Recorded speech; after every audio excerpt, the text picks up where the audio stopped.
Sa mga bibiyahe ngayong Semana Santa, asahan ng dagsa ng mga motorista at pasahero. Ano-ano nga ba ang mga dapat tandaan bago sumabak sa daan? Alamin sa balitang hatid ni Bam Alegre. Mapasemana Santa man o summer break ang dahilan. Tiyak marami na naman ang iiwan ng kanilang mga bahay para lumuwas sa mga probinsya. Kaya ang Philippine National Police nakaalerto na. Asahan daw ang mga police assistance desk sa mga pampublikong lugar. Meron din daw motorist assistance centers. We will also be having some traffic marshals na tutulong sa pag-aayos ng daloy ng trapiko. Aside from that, meron din kaming mga iba't ibang programa tulad ng mga pagdagdag ng security sa mga iba't ibang simbahan. Sa mga babiyahe, sa mga paliparan, pantalan at bus terminal, payo ng mga pulis dumating ng maaga sa mga pupuntahan. Iwasan din magdala ng marami at ingatan ang mga gamit.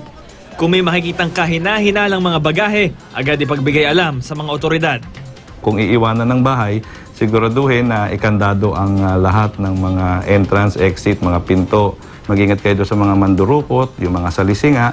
At saka kung may dala kayong bata, siguraduhin nyo na mayroong mga nakalagay itong mga identification marks. Sa mga may sarili namang sasakyan, ipasilip ito sa mekaniko bago ang biyahe para makaiwas na tumirik o maaksidente sa kalsada. Huwag naman sana. Take care of your vehicle so it will take care of you. And then anuhin nyo yung mga tools, spare tire, jack, tire wrench.